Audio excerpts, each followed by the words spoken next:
কে তুমি নন্দিনী, আগে তো দেখিনি, চলেছ কোন পথে রূপে যে মোহিনী।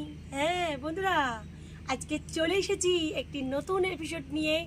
আর এটা হচ্ছে একটা অত্যন্ত খুব ভালো ফুলের গাছ, নন্দিনীকে নিয়ে। হ্যাঁ, কে তুমি নন্দিনী, সেই নন্দিনী। এটা অপূর্ব গাছ, আর এই গাছটা নিয়ে আজকে আমার ভিডিও। এই ফুলটা হচ্ছে ইউস্টোমা, একে সবাই আমরা লিশিয়ান্থাস বলে চিনি। আর এটা সবাই প্রেরি জেন্টিয়ান নামেও চেনে, কারণ এটা জেনসিয়ান শ্রেণীভুক্ত উদ্ভিদ। আর এটা পাওয়া যায় মার্কিন যুক্তরাষ্ট্র, উত্তর দক্ষিণ আমেরিকা, মেক্সিকো, ক্যারিবিয়ান এইসব দেশগুলোতে পাওয়া যায়। বেসিক্যালি এগুলো তৃণভূমি অঞ্চলে বিক্ষিপ্তভাবে ছড়িয়ে থাকে এই গাছটা। তো এখন এটা আমাদের দেশে এসেছে এবং আমরা এটাকে খুব যত্ন সহকারে আমরা আমাদের বাগানে সবাই প্রতিস্থাপন করছি। আর এটা আমাদের গোলাপের জায়গাটাকে অনেকটা পূরণ করে দিতে সক্ষম হয়েছে। এটা হচ্ছে দীর্ঘস্থায়ী উদ্ভিদ, বহু বর্ষজীবী উদ্ভিদ। অর্থাৎ এটা যদি আপনার একবার ফুল দিয়েই যে এটা শেষ হয়ে যাবে তা নয়। তো এর পাতাটা একটু মোটা, সহজে মরে না, উষ্ণ অঞ্চলের উদ্ভিদ। আমি আজকে আপনাদের সামনে সম্পূর্ণ পরিচর্যাটা দেখাবো, কেমন মাটি তৈরি করবেন, কি খাবার দেবেন যে এই গাছটা প্রচুর আপনাকে ফুল দেবে। তো আসুন শুরু করি। নমস্কার বন্ধুরা, গার্ডেনিং উইথ অর্চনাতে আপনাদের সবাইকে স্বাগত। বন্ধুরা, চলে এসেছে তিনটে জিনিস। এটা হচ্ছে ভার্মি কম্পোস্ট, এটা হচ্ছে প্লেন গার্ডেন সয়েল, আর এটা হচ্ছে প্লেন গার্ডেন সয়েল, আর এটা হচ্ছে সাদা বালি। বন্ধুরা, লিশিয়ান্থাস গাছ এমন একটি গাছ উষ্ণ জায়গায় থাকতে পছন্দ করে।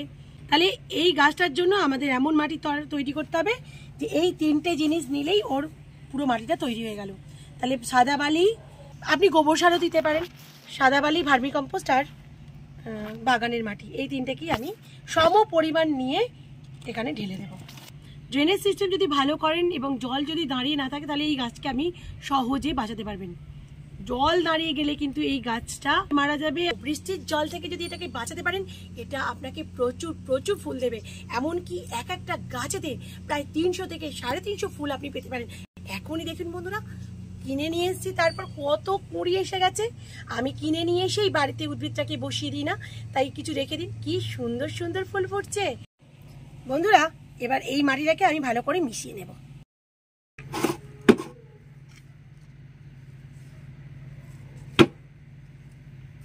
মাটিটা এমন তৈরি করবেন যেন মাটিটা পুরোপুরি ঝুরঝুরে হয়। দেখুন বন্ধুরা, আমার এখানে মাটিটা কিন্তু পুরোপুরি ঝুরঝুরে,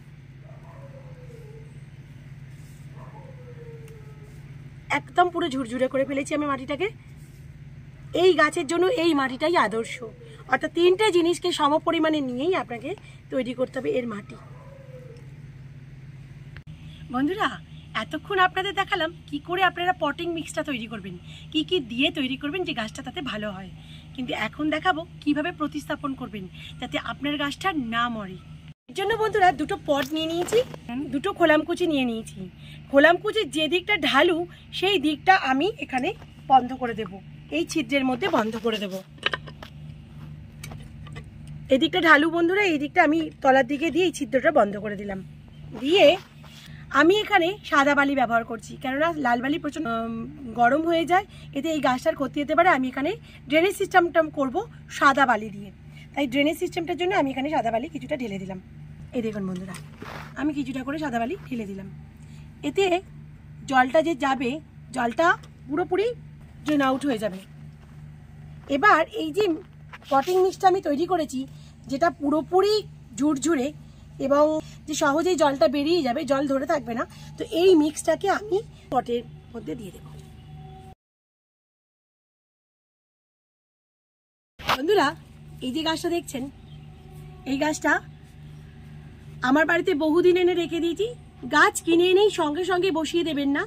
গাছ কিনে এনে ওখানকার হিউমিডিটি আলাদা, আপনার এখানকার হিউমিডিটি আলাদা, তাই আপনার এখানে বাড়ির হিউমিডিটির সাথে মানিয়ে নেওয়ার জন্য গাছটাকে এনে 7 থেকে 10 দিন আপনার ছাদ বাগানে ফেলে রাখবেন। ওতে একটু করে জল দেবেন। আপনার বাগানের পরিবেশের সাথে যখন মানিয়ে নেবে, তারপরেই একে প্রতিস্থাপন করুন। বন্ধুরা, এই যে এটাকে কেটে নিচ্ছি। কেটে নেওয়ার পর ঠিক আমি এইভাবে এটাকে বার করে ফেলবো।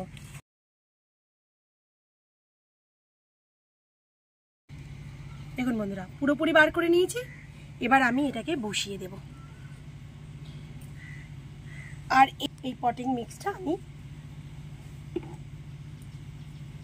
হালকা করে চারদিক থেকে আমি দিয়ে দেব। সবসময় খেয়াল রাখবেন বন্ধুরা, যে কোনো পটিং মিক্স আপনি দিন না কেন এটা একটু চেপে চেপে দেবেন। এখানে যদি বাতাস যদি ভেতরে থেকে যায় তাহলে কিন্তু এই গাছটা ফাঙ্গাস লেগে মারা যেতে পারে। সেজন্য আমি সবসময় আপনাদেরকে বলি যে আপনারা যে কোনো গাছ বসান না কেন অন্তত একটু চেপে চেপে দেবেন।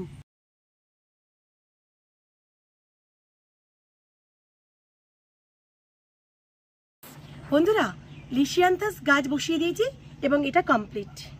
এরকমভাবে আমি আর একটা গাছও বসিয়ে নেব।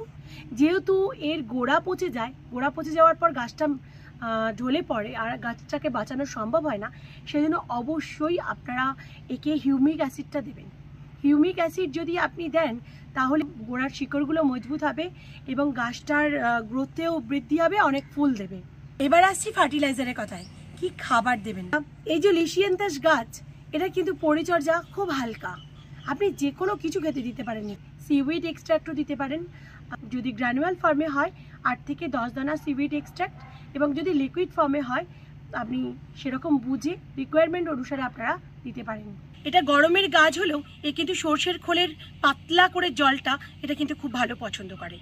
আপনারা কিন্তু সর্ষের খোলের সাথে একটু সামান্য পরিমাণ বাদাম খোল মিশিয়ে এই জলটা কিন্তু আপনারা এখানে দিতে পারেন।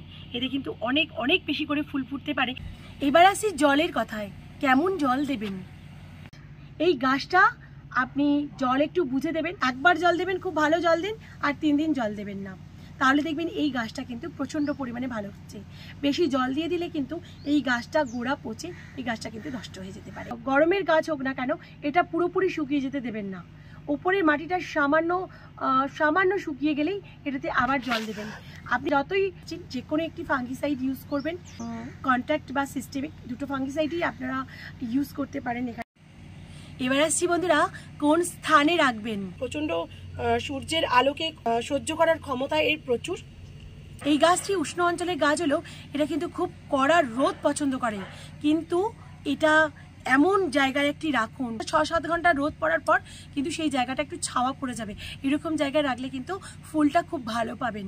আর যদি আপনি একদম পুরো উষ্ণ অঞ্চলের গাছ বলে একে যদি পুরোপুরি কড়া রোদেতে রেখে দেন তাহলে কিন্তু ফুলটা ছোট হয়ে যেতে পারে, ফুলটা একটু আধফোঁটা হয়ে যেতে পারে।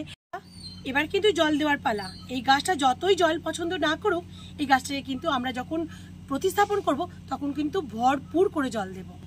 আমি এখন জল দিয়ে দেব এবং পুরো ভরপুর জল দিয়ে দেব। এখন আর 2 দিন আমি জল দেব না। এটা বন্ধুরা, এই ছিল আমার ভিডিও। যদি ভিডিওটা ভালো লেগে থাকে তাহলে প্লিজ লাইক, শেয়ার এবং কমেন্ট করতে ভুলবেন না। আর আপনি যদি আমার চ্যানেলে নতুন হন, নিত্য নতুন ভিডিও পেতে বন্ধুরা আপনারা আমাকে সাবস্ক্রাইব করুন এবং অবশ্যই আপনারা আমাকে সাপোর্ট করুন, কারণ আমাকে এগিয়ে চলার পথে আপনাদের সাপোর্ট আমার খুব বেশি জরুরি। ভালো থাকবেন বন্ধুরা, সুস্থ থাকবেন, আর অনেক অনেক করে শেয়ার করে দিন এই ভিডিওটি, যাতে অনেক অনেক বন্ধুর কাছে পৌঁছে যেতে পারে। Please friend, follow me on Instagram and Facebook page.